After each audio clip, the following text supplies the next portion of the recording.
Hello, folks, and welcome to the 81st episode of the Curve the Cube podcast. This is Jemmy, your host from Flintstone Media, and I just want to say thank you so much for getting us to 81 episodes. That in itself is pretty awesome, and I'm very excited because on this episode, I finally got to sit down with the third main piece of the puzzle. A lot of other people involved, but third main piece of the puzzle to the KVJ show, which is, of course, Virginia Sinicki.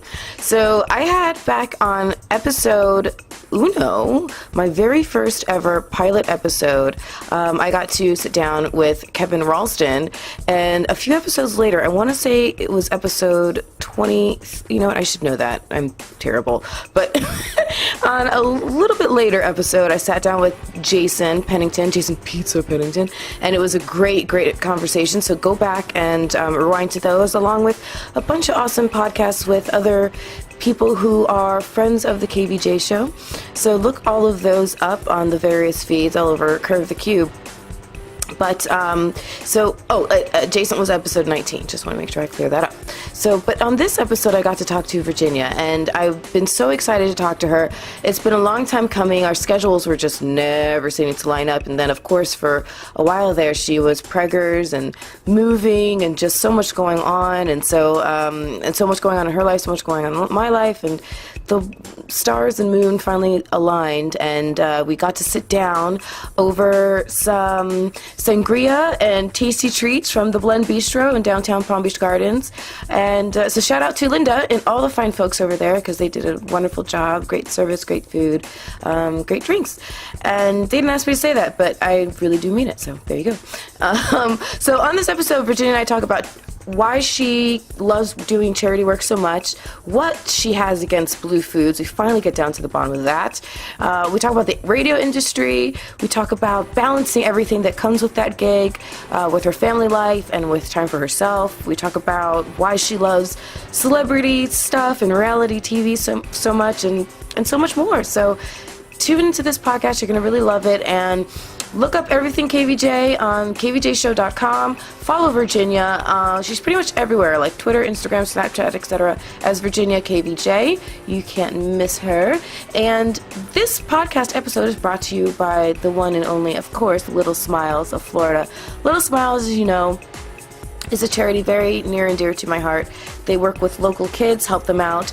Kids who are going through some serious medical issues, or perhaps they've lost everything through some sort of tragedy of life, you know. So Little Smiles steps in and helps them gain their little smiles back. And they're just a wonderful, wonderful organization run by some amazing people and awesome volunteers. And we talk a lot about them on this podcast, so you'll learn more about them. And to get involved or donate or do whatever you can to help, go to littlesmiles.org. They always appreciate it. No donation is too small. No volunteer offer is too small. So do whatever you can. And if you want to buy some gear in their store, use the promo code Curved Smiles, one word, Curved Smiles, and you'll get 10% off. So all proceeds go to Little Smiles of Florida. It's a big win-win. Thank you to DJ John Hitta again for my music bed, as always. And follow Curve the Cube all over the interwebs on pretty much everywhere that's aforementioned. And with that, I will say, sit back and relax for this, the 81st episode of the Curve the Cube podcast with the one, the only Virginia Sinicki of the KVJ show. Woo! Enjoy! Curve the Cube will now initiate.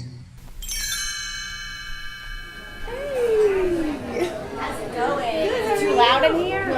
Wow, okay. Yeah, nice to see you. Nice to see you too. Kind of loud though. When we come prepared. I promise. My recorders are pretty good at picking up. Okay. I mean, I know you threw out the idea of doing it at Dirty. Is it quieter in there for some reason? I imagine it would be like super noisy, right? Yeah, you know what? They're getting ready for something. I didn't realize they were going to plan. Simple Plan is tonight. When you and I booked this, Simple Plan wasn't supposed to happen. So in my head, we would go sit in the dark side of Dirty in the AC in a little corner where it's super quiet. Absolutely. There's nothing going on until 8 o'clock. Well, I have Sangria on the way. Nice. Woohoo! I ordered red instead of white just because I remember you had the red kind at your party. So I was like, I think. If it's wet, I like it. All right. Hello. Thank you so much. Traveled with my own cocktail. I from saw that. Dirty. Of course Sorry. you did. Of course you did. Oh my gosh. So tell me how you got down to Florida in the first place from Louisiana. So I bounced around a lot in radio. Yeah. I went to LSU, and then I was only at LSU for 3 semesters. Yeah. I started in radio, like, right out of that. Yeah. I got a job, luckily, at a station that I thought I was going to be working for a TV station, but it was actually a TV station that owned a radio station. Oh. I had gone in for an internship, Yeah. and they were like, we filled all the TV spots already, but we have some spots in radio. Are you interested in a real job in Yeah, radio? yeah. I'm like, real job, real money? Yeah, absolutely. I'm like, I don't know anything about radio. I had never even considered radio. What did you study at LSU? Broadcast journalism, television. Thank you. You're welcome. Are you gonna order any food? Or Wow. menus out It's of your way? foamy. Yeah, I'm gonna do shrimp cocktail. Shrimp cocktail. All right. And I Thank said you. the mushroom and goat cheese flatbread. Yummy. Got it. Thank you. It's Oh foamy. my gosh, it's very foamy and a What lot more is it? brown than I remembered. Is it a slushy? No, it's very different than I Because I'm not a remembered. hitter. We haven't earned it. Cheers. Cheers. I'm intrigued and mystified by this beverage. Yeah, it's creamy. But yummy. Creamy sangria? What the hell I is don't going know. on right But I'm now? a fan. It is good. Very sweet. Is it a smoothie, sangria? It might be. Okay, I've just never had it. I mean, it's really good. It's really, really good. I'm double fisting, which is awesome. You've never done that before. It's always awesome when you can do it and you're being interviewed. Right, right. So I wanted to share a story with you Okay. because I don't think you realize it. What? But I credit you in part for Jordan being born. Wow. That's pretty big. Yeah, because I just started listening to the show, and you were doing promo spots for Leukemia and Lymphoma Society Okay. and their upcoming season. Yes. And I was really intrigued, and I was super into fitness at the time. Yes. At the time. Like the And- night, all that. I remember. Yeah. When you went to the boxing place. Exactly. That's where we met. Exactly. Well, we met at the The luncheon. launch thing. We met Yeah. at the conference. There was like a hotel or something. Yeah, it was like a pre-season meeting. And you or told me like how informational much thing. into fitness you were. Yeah, and like, yeah. yes. Maggie was there. So I of course remember. went Mags I and- remember. It was like in a hotel or something. Yeah. And so after that, that's during the training is where I met Jordan's dad. So it Okay. was because hearing you on the radio talking about Leukemia and Lymphoma Society, I was like, oh, I gotta Okay. do that. And long story short, I popped a baby out. All right. I love it. Oh yeah. I didn't realize that. Yeah. So when did you first start to get into doing charity work and loving to do that? Because it clearly means a lot to you. Yeah, it does. I mean, I think that, it sounds stupid because it's from Spider-Man, but Great power. with great power comes great responsibility. And I think that, being on a radio station, that's powerful. You have a platform, And a so- huge platform. You have to use it for good. You Yeah. have to do something to make the world better. Right. That's just it, Absolutely. And we have such opportunity. Like, I get mad at Kevin because I don't think we do enough. Yeah. I want to do more stories, but it's sad. Yeah. You have to balance it out with fart jokes. Right. You have to it ends up being a really interesting mix. and they always tell me, "Oh, thanks, great." Yeah, Thanks for you the brought downer, the room you brought the down, room it's down. But important. Like this morning about Maddie. Or was it yes, this morning or yesterday yeah, morning? this morning. Yeah. Maddie is 9. Yeah. and she was supposed to go on Sunday. Now she's going tomorrow on a life flight Oh my god. to Cleveland for a Hail Mary. The hospital in Orlando where she was getting treatment basically pulled her parents aside and said, "Yeah, chemo's not working. You want us to call hospice?" Yeah. And her mom's like, "Fuck you. Yeah. We're not calling hospice. Yeah. I'm going to fight this." And they already had been talking with the doctor at the Cleveland Clinic who believes that he can help. And if there's any hope, Of course, you gotta you go for gotta it. go for it. You gotta go for You it. know, thank goodness people have been generous, and their GoFundMe has over $50,000 in it. They're going to spend that Like that. this week. Yeah. Totally. Gone. Totally. Gone. The treatment's $25,000. The life flight's $15,000. Their food, their accommodations, their gas. Half the family is going with the plane, and the other half is driving up in a car, so And they have a vehicle. where's Cleveland? Is it in Cleveland? Ohio, It is. yeah. Yeah, okay. Yeah. That was almost a really dumb question. It's in Cleveland. No, that's not a dumb question. Actually, there's Cleveland clinics everywhere. Okay, I feel better. It's not a dumb question at all. But they're going to like the real fucking deal Yeah. Cleveland clinic, Yeah. like the real The center of everything. the epicenter with the best doctors and the best research. And you know, when your kid is dying, they Yeah. said basically your kid's about to die. Yeah. Her bone cancer is her whole body I can't even ravaged imagine. with it. And 6 months ago she was fine. So that tells you how aggressive. I might be mixing up stories here. Is she the one who her parents at first thought maybe she was just having like growing pains? They And all took think it- that. Yeah. Every bone cancer thinks Yeah. that. Yeah. Did her condition deteriorate in the last like day or whatever that made them decide she Well, wants to go tomorrow? Or What happened was they were waiting for the results from the chemo. yeah. Is the chemo working? So they did the scan. They got the results back. No, the chemo is not working. Yeah. And in fact, the cancer is progressing. So the cancer is like not even responding to chemo, chemo, and yeah. it's doing its thing. It's taking over her whole entire body. Yeah. You know, and you hear a story like that, and you immediately think of your own children. You know? Yeah. I mean, I think of every time Magnolia runs in my room at night and goes, "Mom, my leg hurts." Right. Like the first Immediate thing I think of, panic. bone cancer. Yeah. But I mean, I have to like dial it back. Right.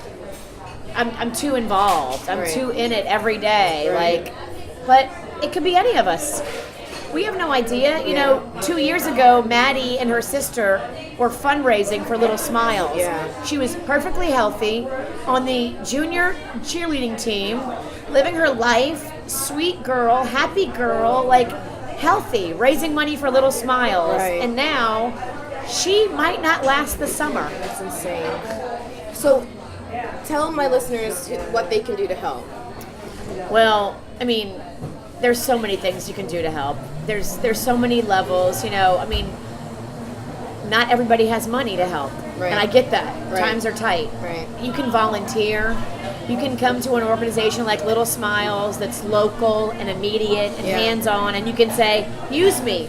Use my skills. You know, maybe you have a specific skill set. Maybe you are good at marketing. Maybe Right. you're good at writing press releases. Right. Maybe you're good at stacking t-shirts in a warehouse. Any number of things. There's so many things you can do to help Little Smiles that'll help us as far as manpower hours. You Yeah. know, Little Smiles has 2 employees, very underpaid, Yeah. and overworked, Yeah. and we can Lovely people. Lovely. Such lovely people. There's database management. There's, you know, cold calling. There's following up with sponsors and renewing of sponsors. Yeah. And there's so many things that, I mean, even if you don't think that you have a skill to bring to us, but you want to help, Right. call I mean, even us. I remember Lynn and I got together. We went to, I'm trying to remember if you were there. I know Jason was there. And we went to the Children's Hospital and like handed out candy and stuff like that. Yeah, you know? we do that. That takes no skill. Every hospital, basically every pediatric unit in Palm Beach County sees us twice a month. Yeah. So Little Smiles goes in, and whether it's a pizza party, a movie night, door-to-door Chinese food delivery, like they go door to door. We're trying to do a podcast. So rude. So rude. We go door to door and drop off food at each room. And so we need people to do stuff like that. Yeah. You know, we need people that can come in and be on the front lines, go out with Little Smiles to events and work the booth. And Because honestly, if Fundraise. the first half of the engine works really, really well and there's all this money coming and all these supplies and but the second half of the engine that actually gets it to the people isn't there, then there's no point. Yeah. Fundraising is always going to be the best thing anybody can do for us. Yeah. And, you know, I mean, even if as an individual you don't have a lot to give, you would would be surprised what you can do in your church, at Yeah. your school, Big time. with your Girl Scout troop, with your, gymnastics class. Yeah. Like, think about it in terms of like, okay, as a group we have big power. Strength in numbers. Giving $5 to Little Smiles, maybe you don't think that has a big impact. I think it does, but maybe, but if you get together with 10 of your friends, Yeah. now you're talking about bigger numbers. Right. And then if 50 people did that, that's amazing. Absolutely. So I think fundraising starts small with small goals, and it's so attainable by any of us. Magnolia, once a month in our neighborhood, does a bake sale. Stop it. She does not. She's so cute. She sets up a folding table at the apex of our community where everybody has to drive past. Yeah. And she sells cupcakes and awesome. cookies and lemonade. And she made $78 in a matter of for her. 3 hours the other day. Good for her. And gives it all to Little Smiles because her mom makes her. Oh my gosh. But I told her, you know what, if you do that, it's going to come back to you. Yeah. And if you do that, Mom's going to take you shopping and buy you a cute little outfit at Justice.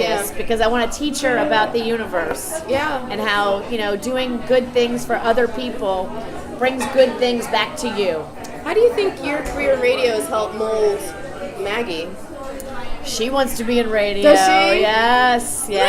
I'm not surprised. She's going to Bach next year. know, She got it's so into Bach. It's exciting. like, oh, thank you, Jesus. Yeah. It's such like a blessing that she got in, because that's one of those schools where it doesn't matter who you are, You gotta have the talent. you gotta have the talent. Yeah. It doesn't matter how much money you have. Yeah. Some people have tried to buy their way into Bach, which we could never do, but some people have tried. So that just goes to show you, like, they Right. cannot be bought Right. by money Right. or influence. And she got in, and that's her goal. She wants to do some sort of. I'm gonna steer her in a direction of more. I think she'd be a great stand-up comic. Oh my gosh, it's so funny you say that because that's exactly what I was thinking. I think that she would be like a Sarah Silverman. Yeah. Multi-dimensional. Yeah, Start with your absolutely. roots in stand-up comedy. Absolutely. Get that down pat, because she really does have a knack Yeah. for telling a joke, reading a room, Yeah. telling a story. Yeah. Like, she's 11, knows how to so captivate. but yeah. She really does. She does. She really does. She tells funny stories that have me laughing out loud, and maybe I laugh more because I'm her mom, but But I've been around her. She's awesome. She's Yeah. pretty cute. So what's mothering like now the second time around with Rocco? How's it different? it's awesome because Yeah. I have Panda. Oh, big difference. I didn't have a Panda for Mags, Yeah. so it was miserable. Because I know you're a single Preaching parent. to the choir. You struggle with being a single parent. Absolutely. Even though I was married for the first 2 years of Magnolia's life, Yeah. I was a single parent because there was this massive disconnect between my ex-husband and myself. And like every day I looked around and I'm like, what am I in? What did I do? Yeah. Like, who is this person? And Yeah. why am I here? Like, Yeah. I questioned everything and felt like such a failure every day. It's like, it's heavy to be a good mom Very when you heavy. feel like you have failed in the most important area of your life. Absolutely. I mean, there are times when.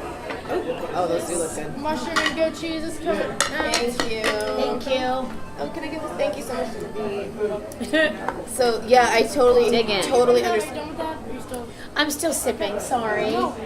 And it's not your glass. I'm gonna eat the cucumbers out of this cocktail.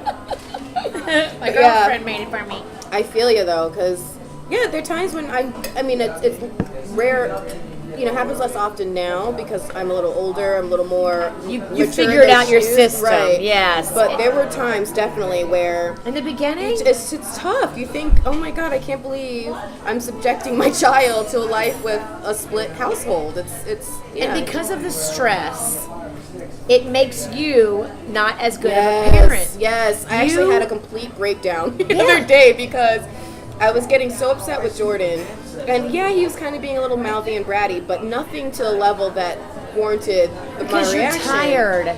You're exhausted. overwhelmed and stressed. You're overwhelmed, and it's not fair. And It's not supposed to be a one-person job. No, and I was crying the next day. Just Yeah. and my Guilt friend Viv was ridden. like, "What is the matter?" I'm like, "I was upset with like." I get it. All just, I went through it with Magnolia, and I vowed to myself, no matter how tired or frustrated or annoyed I am, because I haven't managed my time properly Right. and got enough sleep for myself. exactly. I'm never Which going to I'm so guilty ever of. I'm sure take you're guilty it. of too. I am, but you know what? Now, I really, I have a support system, and I've told them those naps are crucial. Yeah. If I don't get those naps, I'm a bad mom, and Yeah. I can't be a bad mom. Yeah. I can't do it. Yeah. I've been there. Yeah. I don't want to do that again. We need a bigger table. Thank you very much. Oh my gosh, it smells amazing. Do you need this? No, I think I'm good. Thank you, baby. Wow. So going back to your career in radio, Yes. what have you? At what point did you learn like, oh, this is what radio is about, or did you feel like you had figured it out? I'd probably say it was my first day of being on the air Yeah. at a station called WLNF in Where? Biloxi, Mississippi. So I can't picture you in Biloxi, Mississippi. it was actually Gulfport, Biloxi, and we were in Gulfport, which is like the redheaded stepchild of Biloxi. So it's not even as chic as Biloxi. Right. Which Biloxi ain't chic. Like, go to Biloxi and then take it down a notch. Yeah. That's basically what it was. So imagine like, white trash minus some. I loved Mississippi though, because that's where I learned about radio. How long were you there? I was there for about a year and a half, maybe a little less. What happened was I was living in New York City, and I was miserable. I was club DJing. I was working part-time. What, like spinning records? Yeah. Stop it. I was spinning records. No way! With the At big a- headphones and everything? The big headphones and the big cowboy hat. Shut up. I spun records. Please tell me you have pictures. Denim Please. and Diamonds. Oh my God. Oh, I have pictures. Denim and Diamonds in New York City. Denim and 43rd and Lexington. Oh my God. This- What year was this? What'd you say, baby? This was 1996. Okay. 96. Okay. And I couldn't do it anymore. Like, I was working as a promotions grunt.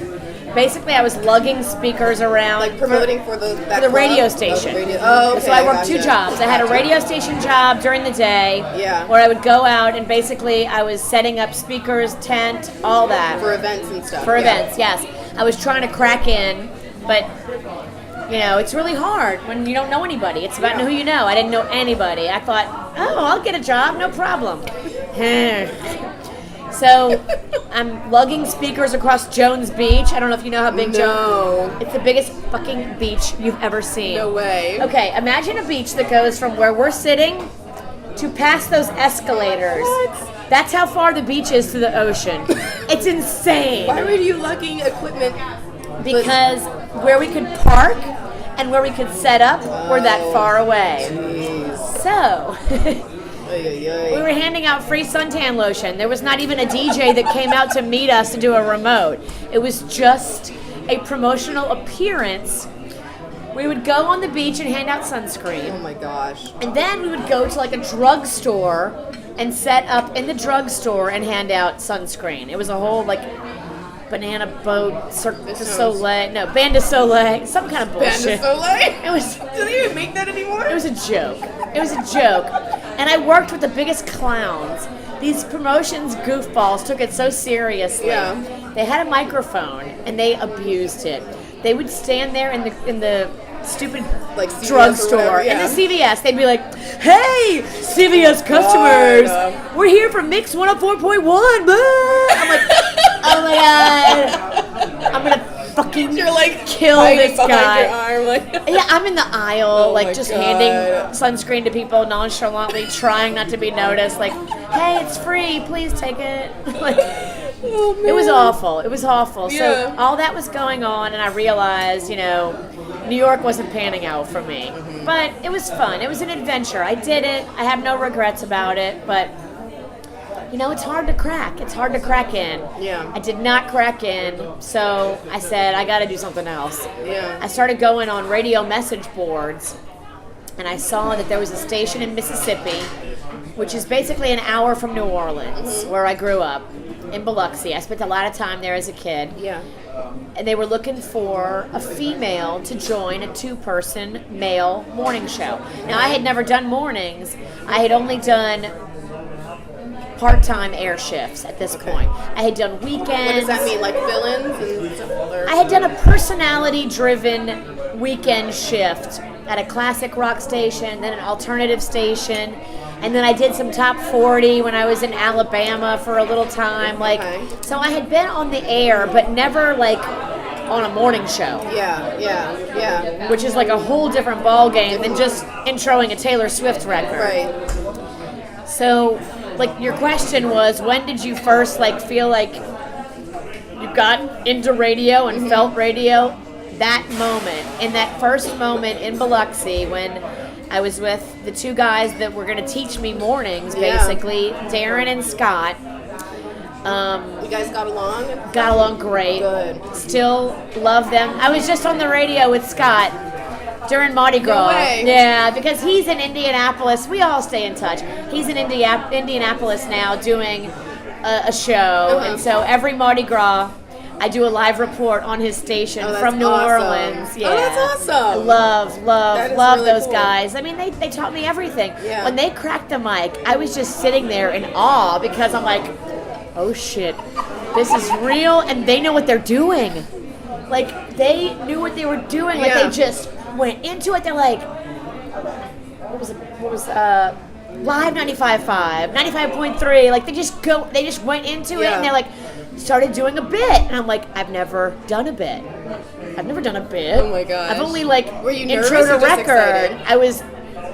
I was probably starstruck, if that makes sense. Yeah. Oh my God, they're doing it. And, Yeah. oh my God, I have to do it too. But luckily, I didn't have to hold any of the weight of that. They were so good at it. I was just I was the third voice, very much the third voice. Just being silly, being funny, and learning. So at some point, though, when you say you weren't able to crack in New York, I'm sure that was frustrating. Yeah. At what point there must have been a love for radio, even though you didn't intend to go into radio, that developed over time, because when you're going through a frustrating time like that, a lot of people would just bail and go do something else. Oh, I didn't bail. I mean, I Yeah. tried it all. You should have seen my desperate attempts. I sent balloon bouquets attached to pizza to all the program directors in New York City. Stop I'm it. talking about your major guys, your Kingstons, your guys that ruled the radio market. Was Elvis Duran around yet? He wasn't a programmer. He was just a DJ. He was never a program director, right? No, never. Okay. He was just a DJ back then, but he was at Z100. Yeah. I sent it to his boss. Okay. I sent it to Howard Stern's boss. I sent it to Robin on Howard Stern's No show. way. Oh, yeah. Oh my God. I sent her a fax every day for about 70 days. Every single day I would fax her. Now, a fax. I was trying. is- I was trying to break in. It did not work. I gave it my best shot. I really did. Yeah. And when I left, I felt like I did all I could. It's not about what you do. It's about who you know. So that was a tough lesson for me. I was at a station. I was at 104.1 WMXV. I was there. I was working in promotions. And the position became available for the promotions director job, which would have been great for me. It would have been That's like a Beth. like a Beth, Yeah. exactly. It would have been salaried. It would have been an opportunity for me to bloom. Yeah, and get to know grow, everybody in the and industry. then be an insider, and then crack my way Absolutely, into something on air. But I interviewed for the position. with the girl that was currently holding it. So she was leaving but interviewing her replacement. Oh, wow. She knew me as a promotions grunt because I worked for her as such. Okay. She wasn't able to think out of the realm when you. it came to me because that's just how it happens already in put you in radio. a box. I was already in the box, and it happens so often in radio. To be respected, sometimes you have to leave your current situation Yeah. and go to something else. Not when you're at our level, Yeah. but when you're making your way. Yeah. A lot of times you're not going to be taken seriously because you're going to always be considered the guy from promotions. No, he's the guy that lugs speakers. Right.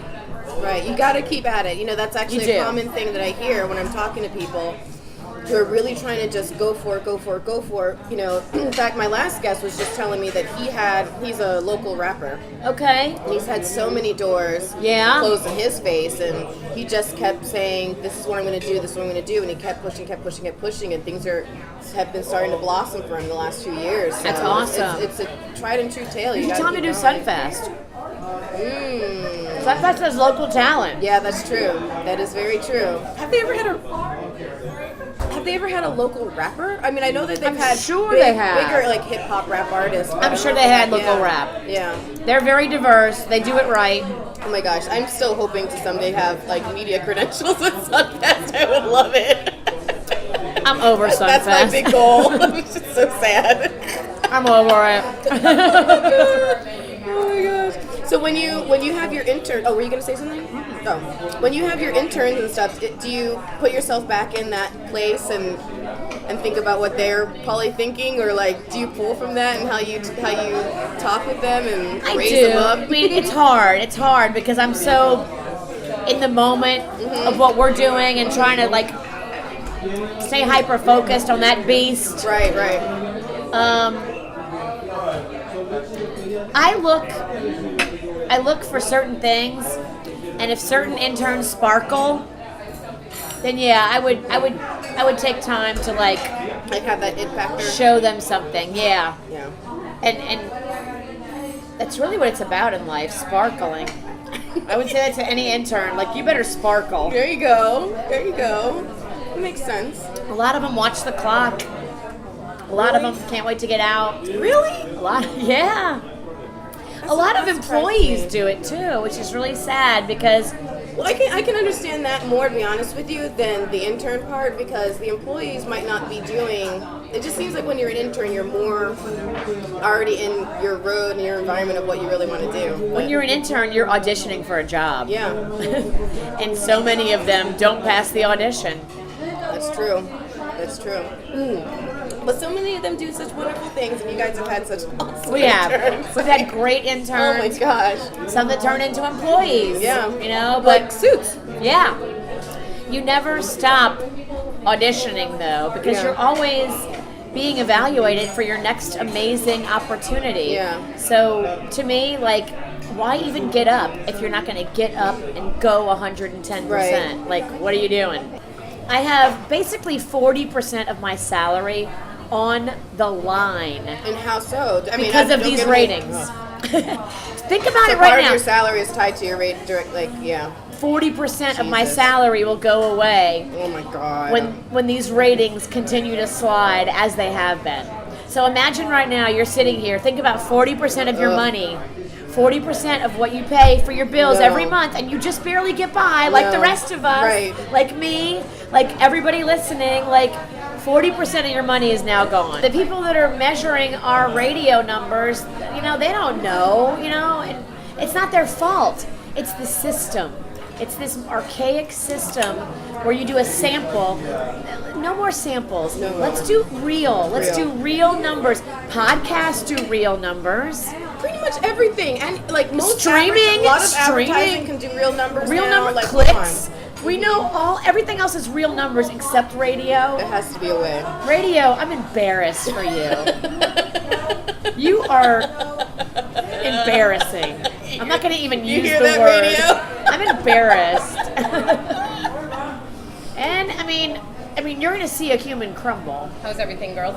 It's good. Yay. Fantastic. Thank you so Yay. much. Just let me know if we need a refill on this. Thank you. So speaking of radio, I was wondering the other day, because I know radio's changed a lot in the last however long you've been in it. I'm thinking about, there was a huge drug scene at one point, and it's been a boys' club. Does it feel like a boys' club still for you? It's never, ever been a negative. So I, as a woman, love a boys' club because why wouldn't you want to be... Hey, the one who brings the tits is the center of attention. Right. And I figured that out real quick years and years and years ago at radio conferences. Now, radio... girls have gotten smart, but when I first started doing mornings, every girl in radio looked homely, overweight, not a lot of makeup, not a lot of care put into they're it. thinking, I'm on radio. I'm on radio. I go like a slouch. Yeah. It's not about all that. It's about my voice. That's what it was about in early 80s, 90s radios. Yeah. It was a sexy voice and nothing else mattered. But when I got into radio, that was exactly the time that you saw a shift. And at all these morning show conventions we went to, every year, there was a few more girls that took pride in their appearance, cared about how they looked when they went out, and realized they were more than just a voice, they were a brand. They were a marketability that could be turned into dollars if they knew how to work it. Do you think that had to do with more social media, or did it happen earlier than that? I think it was just a shift culturally. Yeah. Because we, as a society, I think, we're starting to look at, that's when the internet, when I started my job, my job that I started with that station in Biloxi, that was my first time ever really having an email address, and figuring, all that out. And, as soon as, AOL chat rooms and all that started developing, and profile pictures now became something, people Everyone started can see you all the time now. Yeah. People started to care about more, how they're looked and seen and judged. Yeah, totally. And then now, Facebook. It's all over the place. You kind of can't even avoid it anymore. Everyone. In fact, if you don't have some sort of social media profile, it's weird. You're an alien. Right? It's what are you hiding? What are you, Avatar? Who are you? Exactly. Yeah. I don't know anybody that doesn't have a Facebook. I mean, my mom has a Facebook. In fact, actually, I do. My friend Viv, she discontinued her Facebook. Okay, but she had one. She did have so one. So she doesn't count. Right. I'm trying to think. They got her. I don't think I know. They had her. They had her at one point. point. And they probably still have her somehow. Lost her. They have their tentacles in there somewhere. They've lost a lot of people. I think the smart people leave. But because of, what you do, what I do, we can't leave. There's so much integration to everything with Facebook. I mean, you can log in. Oh, doing great. Yeah, we're good. I'll take my second one of this though. Once I'm not quite done with this one, but I'm so sorry. Thank you. You're right. Sorry. Thank you. What's making you sneeze? I don't know. Something got me. Oh, because I know you have your allergies. Your thing with blue foods has nothing? That's not an allergy. No, right? that's just a psychosis. Yeah. Where did that come from? That was the fair. And I saw all these kids eating this blue cotton candy, and their mouths were all blue, and they look like zombies walking around. And I just think it looks ugly. How old were you? Gosh, maybe 10. Because I remember. I don't like ugly. Yeah. I think that everybody should try to do their best to look amazing, feel amazing. Because when I feel like I look good, I feel like I do better. Yeah. I feel like I can take pride. Is that why it means so much to you? Because you feel like it affects how your actions? I think it affects all of us. Yeah. I think I know if I'm going into any kind of meeting or any kind of power struggle situation, I have to look my best. Yeah. Makeup, hair, outfit, everything has to be on point because I want to present the best. Yeah. When you present the best and you feel the best on the inside and the outside, you are better. Yeah. You do better. You react better. Yeah. You have more confidence. So, for me, the whole blue mouth thing is what are you doing? You look dead and horrible and scary. I don't believe in ugly costumes at Halloween. I don't do any of that. My costume's always gonna be cute. But I like Magnolia, she's been raised to Oh my know God, that you're so funny. she's not gonna be a zombie. Yeah. It's never gonna happen for her. because one of the first bits I remember that like totally had me just dying of laughter was when I think it was a punishment of some sort, and you had to be naked in a chair, and Heather was feeding you blue foods if you got like an answer to a question wrong. Oh my God, I don't even remember this. Yeah, it was like blue pudding and blue Was I Jell-O drinking? and- I don't think so, but I remember. Oh no, it wasn't that long ago because it was just when KVJ TV was starting. Oh wow. Because KVJ TV was on you, but you had your back to the camera, and you could just see Heather like feeding you stuff, and you're like, "Ah," and like I couldn't tell what was bothering you more, being naked or being fed. Actually, that sounds like torture. I'm glad I blocked that out. I have no recollection of this bit. It was hilarious. We've done so many bits. I know. When I tell you, like, I can't remember 70% of the stuff we've done. I believe it. I feel like I have Alzheimer's, but Yeah. there's been so much stuff. My brain's not that big. I don't know what to tell you. Well, it was really hilarious. Take Okay. my word for it. Good. And so that was the first time I remember thinking, this girl's brave, because like at any given moment, like the angle could go wrong, and there's nothing, you can't rewind live TV. And then I thought that again when you were giving birth on Periscope. And I was like, well, yeah, I know her husband, that's what he does for a living, but he's watching his kid being born. Like the whole time I'm thinking, oh my God, Virginia, please. I hope to God like nothing happens. You know what? It was perfect. It was perfect. I wouldn't have cared. Yeah? I mean, at that point, I was just like, Would you have cared like a year later though? I guess think- we're about there, right? yeah. Yeah, we are, aren't we? If my privates would have been shown, I don't think I would have cared. No, Because it's not sexual. it's not, but for you. I really wouldn't have cared. Yeah. You know what I care about? The fact that Periscope video is gone. I know. No one knows where it is. We've called Periscope. It's just gone.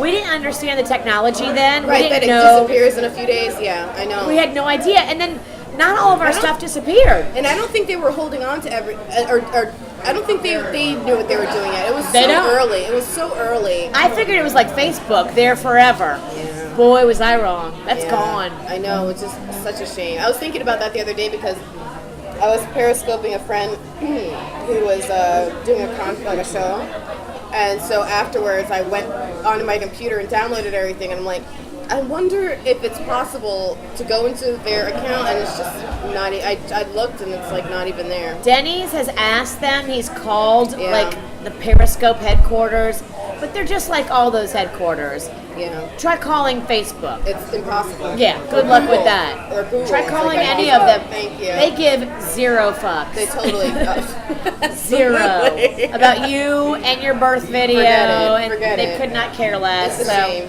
It's a shame. it's gone, but that would have been fun to show Rocco one day. Yeah. Look what you owe, mommy. Right? Look how Because you bet your ass I'm showing my kid the pictures. right. Look what you did to your Listen. mommy. I'm showing him my scar and be like, look, this is your fault. I've got pictures of Magnolia crowning. No way. Has she seen them? Yes, What did she say? I showed them to her just in the past year. Yeah. And she freaked out. She's like, what? Because first I had to explain to her what that it was. Like, that's my vagina. Right. That's your head. Right. That's mommy's butt. Yeah. She's like, what? Wait a minute. She couldn't wrap her brain around it. Oh my gosh. Once you look at it, you're like, oh my God, it's her little head with the hair, curly black hair. Absolutely. Yeah, it's pretty funny. I'm a little upset I don't have that picture because Jordan was a Look. C-section. Yeah. And it I sucks. get it. It I get sucks. it. Well, you can't help it. It is what it is. I would have helped it if I had a different doctor. My doctor was an asshole, complete asshole. Never even met the guy because I was working with the midwives at his practice the entire time. He never met me. Long story short, my midwife, that was like the one day she was at a different hospital. So I'm in labor for hours and hours and hours. He comes in. I'm in pain, so it wasn't like there was like a formal introduction or anything, but I knew who he was. And he's like, okay, I'm gonna check things out, do an exam. I said, all right. He goes down there. Next thing I know, sploosh. And then I kind of sit up a little bit. I'm like, did you just break my water? And he goes, yeah, I did. I'm like, without even asking? He's like, yeah, let's get the show on the road. We're gonna send you for a C-section. What the? I was pissed because the baby wasn't descended. Like, it wasn't like I was in there for 3 days or anything. Like, there were no vital sign issues. He walked in nonchalantly. There was no emergency. They make more money off a Oh, C-section. absolutely they do. And he gets to go out and play his damn golf game or whatever. I was pissed. I was so pissed, Virginia. That's really terrible. It was really, really terrible because, as you know, as soon as your water breaks, your pain goes from like Right. a 4 to like a It 800. progresses. Everything progresses very quickly. Why didn't they let you have a vaginal birth when the I water still broke? have no explanation. Well, because he wasn't descended enough, so he broke my water without. I was so mad. I'm still. It's obviously still an issue for me. So I don't pissed. blame you. So What's his pissed. name? I think I blocked that from my memory, just like you blocked your blue foods naked situation. I get it. I'm never I just going back want to send him some hate in my mind. I just want to please. send him some I'll take it nasty out. vibes. I mean, I'll how take it dare you? How dare you make that call for a woman? Yeah. You That disgusting needed to be a pig. conversation. How dare you. That needed to be a conversation. And then a few days later, when I took my son to be circumcised, A few days later? yeah, they didn't do it. It didn't happen in the hospital? No, it happened like What the fuck? I don't know. I don't know. What kind of Mickey Mouse operation Right? were you working with? Right? So he straps Jordan down. You were there? I was there. I was in the Oh, room. I couldn't leave my him. I couldn't leave him. I couldn't leave him. And so his dad was sitting on the chair behind me, and they like put numbing stuff on his penis. And they walk away and they're like, we'll be back in a few minutes and it'll be numb, da da da. So they come back like 10 minutes later. The doctor does his first cut. Jordan screams. I'm like, wait a minute. He still feels it. And the doctor's like, well, I got started already. Just chop, chop, chop. Same doctor that Same you- doctor. It took all I had not to punch him in the face. Like everything I had, Virginia. Not to just lay him down. I was so, if my son wasn't in such a compromising position in that moment, I absolutely would have lost my mind. Wow. Lost my mind. That is Yeah. horrible. Totally horrible. But anyway. I don't even know what to say. to say either. I'm so mad. I know. That is substandard health care It really was. by a dickhead. Honestly, well, circumstances were pretty shitty for me, and I was on Medicaid at the time, or Medicare, whatever. Okay, I never bet mind. You that's, I bet Now you that's I what understand what happened. Yeah, exactly. Now I understand exactly I what was, happened. I was a subhuman at that point. You yeah. were. You didn't matter. All that mattered was the amount of money he could get Exactly. from you Exactly. as a biller. Exactly. Wow. Terrible. That's what our medical system is about these days, It's folks. disgusting. If It's you really have money disgusting. and you have private care, you get better care. Yeah. If you're in the system, doctors treat luck. you. I'm going through it with my family. I've Yeah. got extended members of my family on Medicare that are currently getting substandard heart care. Heart care. Yeah. Because they're on Medicare. And you're talking about a 6-year-old It's insane. A 6-year-old. with a heart condition getting substandard care because she's on Medicare. Poor baby. Poor baby. It's absolutely a You travesty. really do have a lot going on in your family. Oh my life God, right you now. have no How's idea. can I ask about your mom? Sure. Yeah, how's she? It's completely fucked. Yeah. She, this week, despite all the advice of me, her husband, my sister, she went out and refinanced her house. She still did that? Yeah. Oh, man. Behind all of our backs, still did it. She wants to use the money to pay off her credit card, she said. She's married, though. Can her husband be put as, like, a He's- guardian or something? No, he's not capable. Right. Ugh. It's a mess. I'm going back there in 2 weeks. Yeah. She's got another doctor's appointment, so I'm going to really appeal to, I listened to him at the last appointment. He said, let's wait. Let's not put her on bipolar medication just yet. I got to get her diabetes under control because she's like off the chart. She has more than one thing to deal with. The quote from her was, "The voices in the night tell me to wake up and go eat cupcakes." Oh, Jesus. She's diabetic. Virginia. Yeah. So that's what we're dealing with on that Virginia. level. He wants to get her diabetes under control because the bipolar medicine will make her gain weight. Yeah. And then it'll be a hot mess whole with the nother diabetes. level. But you know what? We just got to put her on the bipolar medicine, and if she gains weight, she gains weight. Fuck it. I mean, at this point, she's going to do something really horribly financially devastating and ruin them. Or, I mean, you know, when I think about someone who's bipolar, their mood shifts are so dramatic that... She was literally driving me around San Antonio, Yeah.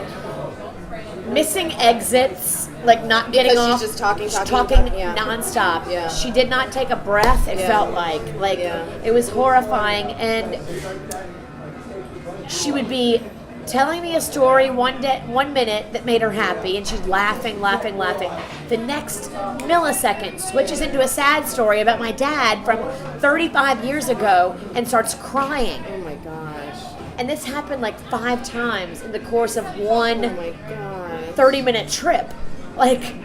And I just had to sit there and go, okay, I can't get impatient with this. I have to just ride this out. You know, I got to try to talk sense to her, but I can't tell you how many times I begged her not to refinance the house. I begged her not to do any of that, but it's like talking to a 4-year-old. It's tough because she's a grown woman. She's a grown woman with credit, which is scary because she makes the worst financial decisions right now. She's like, it's really sad, but there's literally nothing I can do when I'm not there. Like, she went to the bank.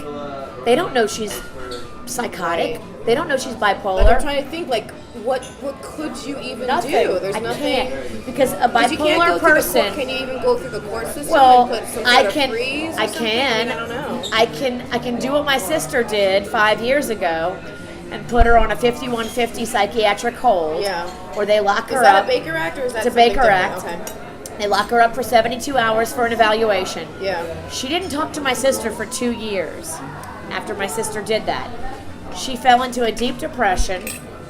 So I'm trying to avoid that. I'm trying to talk to her and rationalize with her and give her the respect of the fact that she is a 60-year-old woman Yeah. who Has lived her life. lived her and- life. Yeah. She's made her money. She's Yeah. paid into her Social Security. That's what she's getting now. Yeah. Like this check from Social. She thinks she's rich. She's getting a check every month and she's not working, and she can't believe her luck. She's like, wow, this is amazing. I mean, it's not a big check. She's a school teacher. It's not a big check. But she's like, this is amazing. I've got all this money. And she literally thinks she's Donald Trump. Does it come in, go out as fast as it comes in? Yep. Yeah. And more so. Yeah. The debt is stacking up. Oh, jeez. Bless you. I think it's my lotion. I put on this new lotion because I'm like, I feel so dry. I'm allergic to everything. Yeah. Even lotion. Oh my god. Bad. So how do you? So I know like your personal life is obviously challenging. A disaster. Right now. How do you balance? Because I mean, a life in radio, especially doing mornings, your schedule is so different than most people, like, right? So I'm thinking like if you have something to schedule with somebody, it affects your what would normally be your maybe R&R time. How do you balance all of that, like your family life, your job, all these events? It just I seems have like to it's so demand much. every day. I demand my nap. Yeah. Everybody in my life knows that if I don't get that nap, it's not going to be good. Mm-hmm. So I mean, sleep is so crucial to just your well-being, your health, your psyche.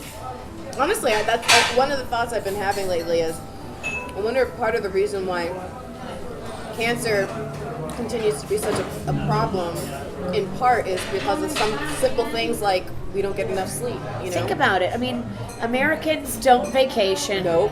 They don't rest. Nope. They don't take the time off, And we feel guilty and stressed out when we do, and we work anyway. Yeah. So a lot of times. and then you wonder why everybody is so sick. And that's why it's the human condition to be resting and then working and then rest. Your body works better. Your mind works better. You can't constantly push yourself in this work mode Exactly. and think that your body's going to respond well to that or your mind is going to be okay with that. It's not.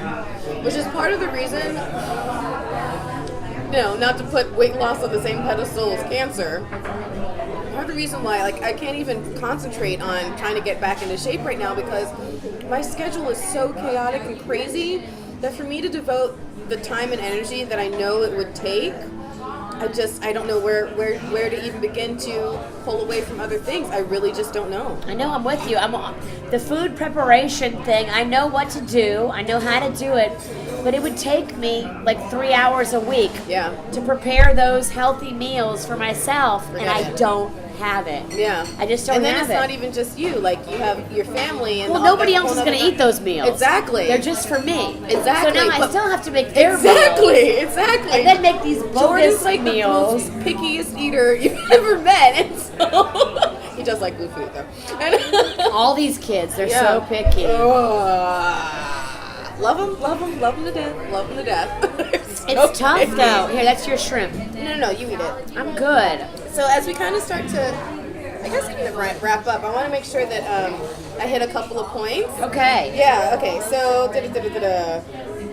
oh yeah, so I wanted to ask you, what has been the biggest shift that you have felt since everything went down a couple of years ago? You have a whole new relationship with the fan base.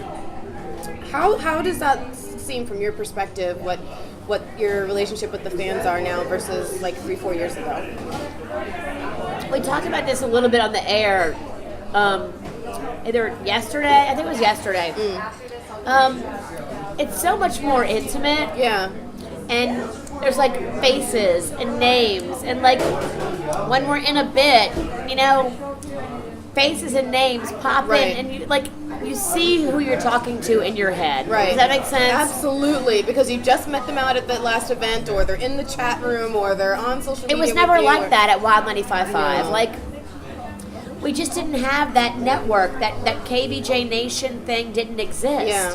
And so, we knew that people loved us and we loved them, and we'd go out and meet people, but it wasn't like a squad. Yeah. All these chicks have a squad nowadays. So, Right? Well, we have a squad. It's called the KVJ Swifties, Nation. right, yeah. But it's really awesome that, not only do we have a squad, but the squad now has each other. Yeah. The squad has a squad. Absolutely. And everybody in the squad, they're friends. They do stuff outside of show events. And not even we're not just friends. I mean, I don't want to speak with everybody, but I know I certainly have some really, really solid, strong friendships that I've grown out of all of this. It's like a little family. Yeah. And which we didn't have. No. We never had that. We never had that network. Yeah. There's 15 people I could call right now in KVJ Nation that I know if I said, guys, we gotta go picket at Alpha Media. They would drop. They're all chomping at the bit anyway. Right, I know. I hear you. We gotta figure out who put that firework in Cott's mailbox, though. Don't invite that guy. No. We can't have pyrotechnics. Right, no pyrotechnics. But it's if you ever think about it in this terms, I think about if I went to jail, who would I call? Right. I got a bunch of people I could call now. Yeah. I don't think I had that at Wild 95.5. There's a bunch of people in KVJ Nation that I could be I'm in jail. You could have called, but it would have been super awkward because we didn't know you. I didn't have your number. I'd been yeah, I know. Okay, yeah, I'll be there. It'd have been weird. Yeah. I mean, was it this morning? Yeah, it was this morning that I called in. Yes. But I called in because I saw that girl driving down the street with Yes, her KVJ with the Nation sticker. And I was thinking after I called in, I'm like, that wouldn't have happened No. Because there would have been this drive where I would have seen her on this random person I'd never met before, didn't recognize this girl. Sure. But there was this thing on the back of her car that immediately bonded us. And even though she probably thought I was some whacked out crackhead waving and honking at her, She might not even know the sticker's there. Wait, right? But after I passed her, I'm sure she saw my sticker and it was like, oh, okay, makes a little more sense now. That's awesome. At least I hope so, right? We never had that before. No. That's a gift. Yeah. That's special. That's real. Well, I can tell you from our perspective, again, I'm not going to speak for everybody, but it's really great because even though you guys are always local, our access to you has expanded. I feel like when you had an event back in the day, the people who probably came were maybe people who were randomly there anyway, or they love the show. But now I feel like when there's an event, we love you guys. We love the show and we love you guys and we love each other. Like, we call each other and say, hey, are you going tonight? Or are you going to this? It's like a thing. Like, that's what's cool. We're really a network. You guys aren't just coming to see us. You're coming to see each other. And that's awesome. Yeah. Because everybody's like enjoying each other. Absolutely. That's really a cool feeling. Absolutely. I like that. Because Yeah. it's like all these new friendships. And there's people in KBJ Nation that needed that. Yes. People that were sad. Big time. We all go through things in our life. I don't think people that needed friends. I don't think he mind me saying this because he shared it, but Captain KVJ, he was going through a really tough time. Divorce, really a tough split, time. and that's super, super tough. And he felt like the nation surrounded him, lifted him up, and now he does the same thing for so many people. His inspirational stuff on Facebook, when someone is like sad, like I saw him talking to Hector, who's going through, pretty serious kidney dialysis 4 times a week. Like, that's really a tough thing to go through. Yeah. Captain KVJ is on his Facebook every day, building him up. And I'm thinking about it like, okay, we built him up and gave him that leg to stand on, and now he's helping Hector, and that's like, karma goes around whether good or bad. It really does. amen. Yeah. Amen. And what you give, you get. Yeah. It's truly the real deal. I am here to tell you. Yeah. It is real. I think we're okay. Do you want to get anything on your way? Did you want another one, Virginia? I'll do one more, but like a half one. And I'll drink the other half. All right. There we go. Are you done with this? Yeah, I think so. Thank you. Ready? Are you still working on that? The one little shrimpy? That's hers. Have That's your last it. shrimp. No, I'm good. All right, I'll have Take it. it. I'll have it. All right. I'm good. Let's see. Ooh, I was really curious, and you don't. If you don't want to tell me, you don't have to. But how do you put the dirt of the day together? Is there like a website or like an email list? Like, how do you find all these goodies at like 3 o'clock in the morning? Like, what are you doing? There's actually several places. So I go to 6 solid sources. Okay. Really, for me, it's about a numbers game. So I want to get about 11 good stories. Yeah. If I have 11 good stories, I'm happy. And I don't stop till I get 11. But I have my 3 that I go to that we subscribe to, The Complete Sheet, 9 Ball Radio, and Got Rooster. Those are 3 radio subscription sites that we pay for, that we go to. Yeah. But if I don't get what I need there and I haven't filled my quota, or I don't feel like there's anything sizzling, Right. I usually always go to TMZ first. I think even above the radio sites, TMZ always gets the shit first because they pay. Yeah. They pay for their Lots of informants. money. They pay lots of money. Harvey Levin does it right. He knows. Do they still have the TV show version of that? They absolutely do, and I watch it and I love it. Love it. TMZ is my shit. What do you love so much about all that gossip stuff? Because you love like celebrities and all of that. I'm fascinated. I think I love peeking into their lives and seeing like the excess. If you could live a day in someone else's shoes, whose would it be? Ooh, a day in someone literally else's. someone else's like really nice monologue. What are they called? Manolos? Thank you. Like I butchered it. Monolos? Monoloblonics. Oh my god. I'm so disappointed in you. I thought you were a It'll keep better. happening. It'll I keep thought you were a happening. better Sex and the City fan. No. Okay. Truth confessions. I've actually never seen Sex and the City. Really? I know. I've seen like Oh. snippets and clips, but I've never actually seen a whole. Carrie Bradshaw lived for Manolos. So, yes. Big deal. Big deal in my world, too. I wore my Manolos last weekend to a wedding. Very nice. Justin's wedding, right? Yes. Panda got me my first Manolos. Oh, that's so cool. Yeah. Very nice. Very nice. I love my Panda. Okay, what was the question again? What was the question? My question was, if you could live a day in anyone, Switch with somebody. Yeah. Let me think about this for a second because it's a very important question. Of course. Consider it very carefully.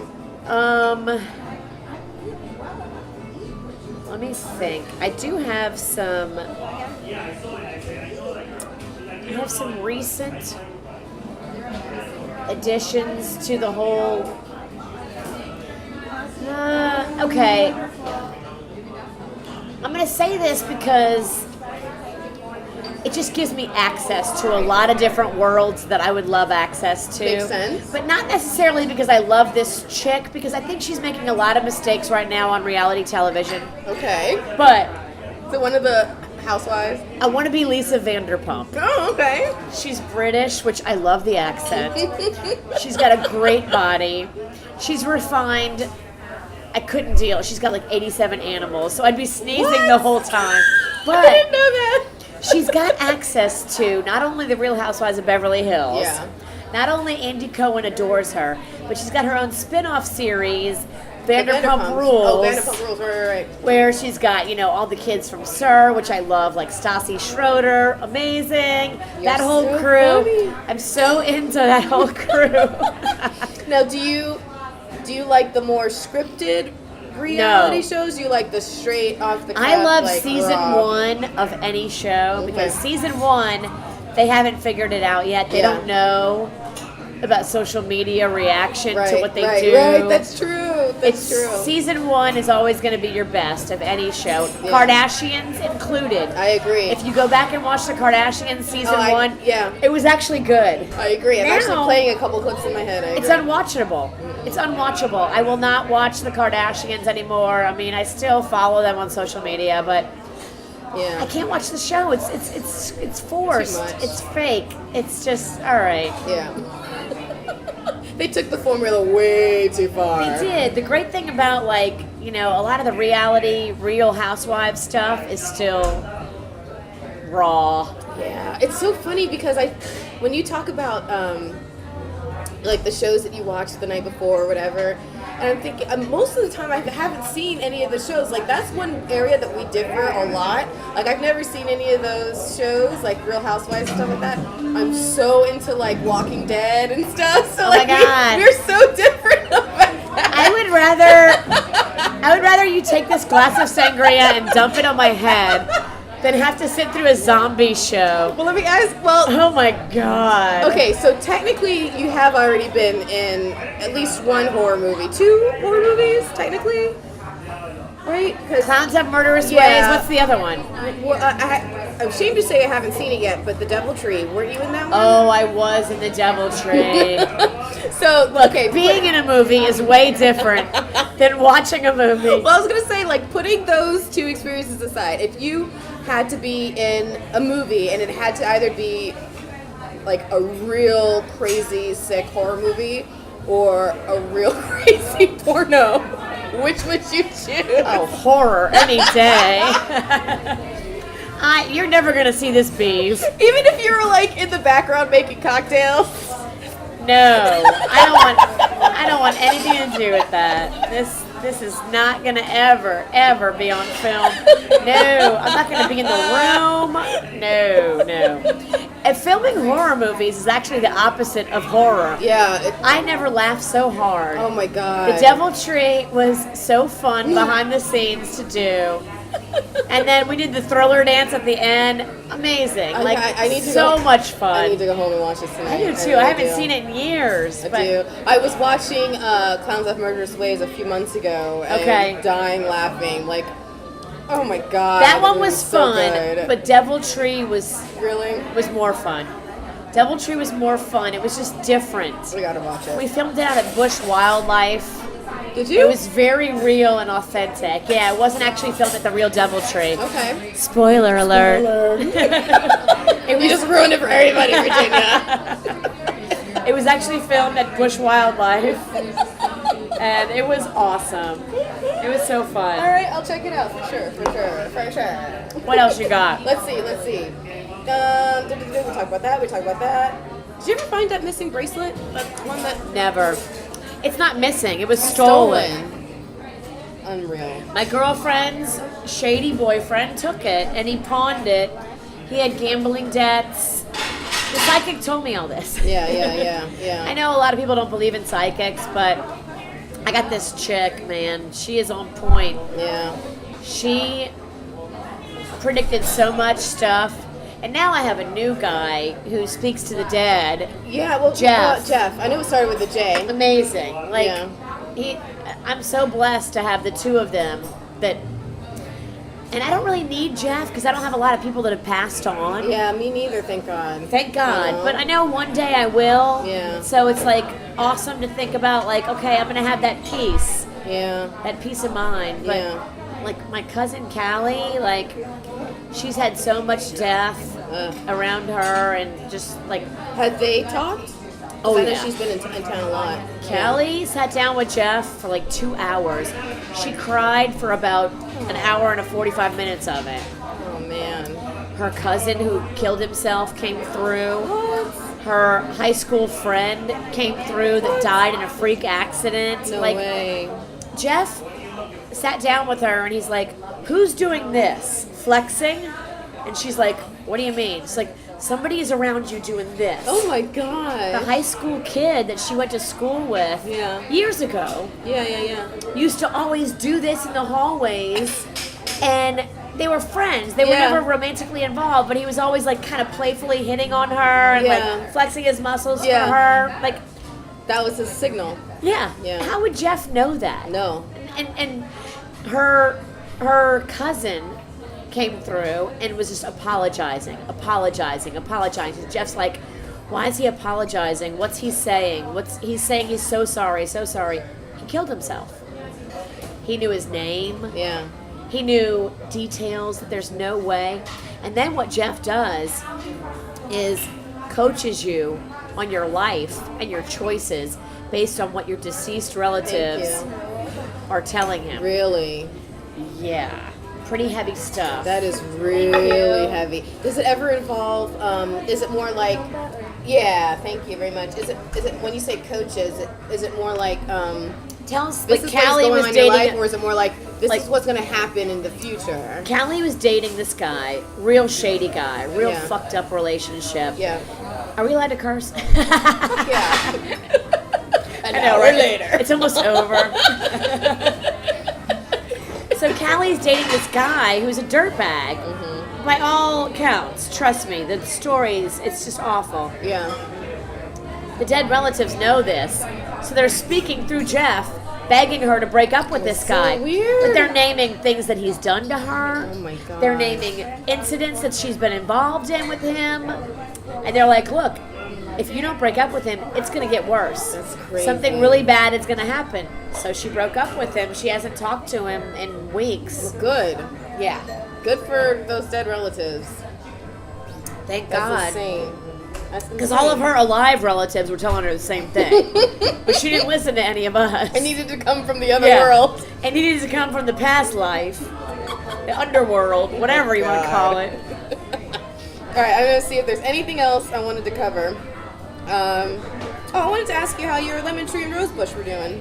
My rose bush is the source of such happiness for me. Good! I have 2 rose bushes now. I'm so happy you asked. Oh, you're so cute. I can't believe I'm so happy about a fucking bush. But I am. I have a yellow one, and I have a hot pink one. Nice. And they sit on the opposite sides of the entrance into our home, and I go out there every day. I water them. I talk to them. I take such joy of walking up to our house and seeing all these beautiful roses bloom. It gives me sincere joy.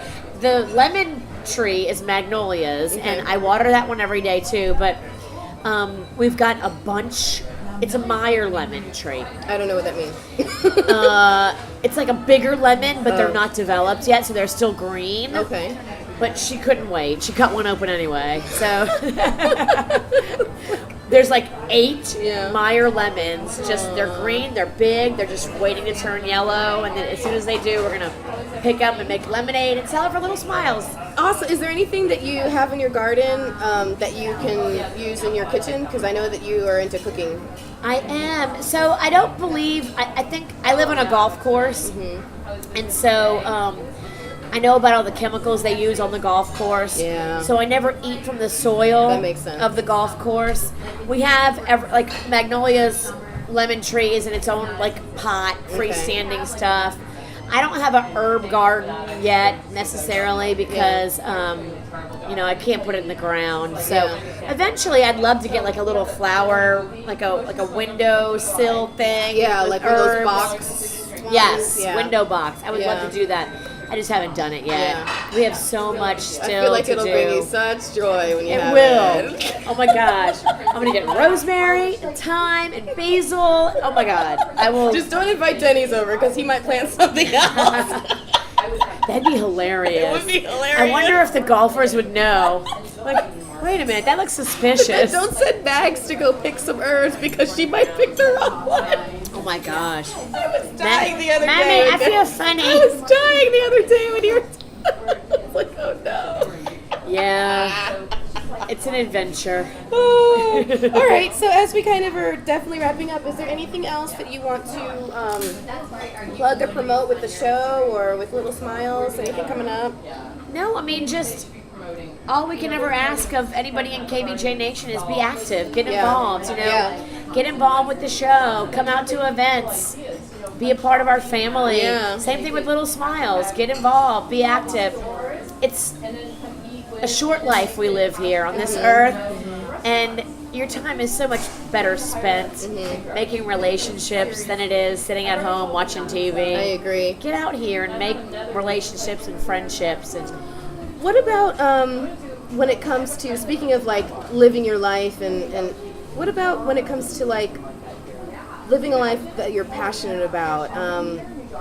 Because obviously, my goal with the podcast is to make sure people are pursuing their dream in one way, shape, or form, right? So you love radio and you have a great time doing what you do. You love Little Smiles and your charity, so all of that fulfills you. Can you speak to the importance of that and for people to pursue things that they are really moved by? yeah, you got to get balance. I mean, you have to spend time focused on career. Yeah. Absolutely. And your most profitable endeavors in the long term are going to be things that you're passionate about. So if you focus your work energy on projects you love, Yeah. it may not be profitable in the beginning, but it will pay off if you put that love and that dedication into it, and the money will come. But that's only half the picture. Work is not us. Work is how we pay our bills. Us is our relationships, our charitable work, our things that we give back, our kids, Absolutely. our family. So you got to find that balance. You're never going to be happy in your life if you don't have that balance. Right. If you spend all your time working, you're going to sit on your deathbed with regret and shame. A lot of regret. A Yeah. lot of regret. We spend what? It's at least 8 to 10 hours at least every day. Yeah. So imagine if you can work your love into your work. Then you're not working. Right. Then you're winning. Right. Figure that out. Don't work, win. Don't work, win. And figure out ways to make that happen for you. Yeah. Any of us can do it. It requires a little bit of fearlessness. And Which can be scary. It's terrifying. yeah. But what's the worst you can do? Exactly. You can fail, but you know what? You're not going to fail because you're not going to let yourself fail. And if you don't try, you've already failed. Exactly. Yeah. Exactly. So, would you like to sign off the podcast for me? It's super Sure. easy. How do we do it? All you're gonna say is, "Hey, this has been Virginia Sinicki with Curve the Q." However you want to say it. Okay. Hey, this has been Virginia Sinicki on Curve the Cube with my girl Jemmy. Thank you guys so much for listening. Bye, bitches. High five. You're awesome. Yay, cheers. Hey, cheers. Thanks, Virginia. Thank you for having me. Sorry it took so long. You have successfully curved the cube.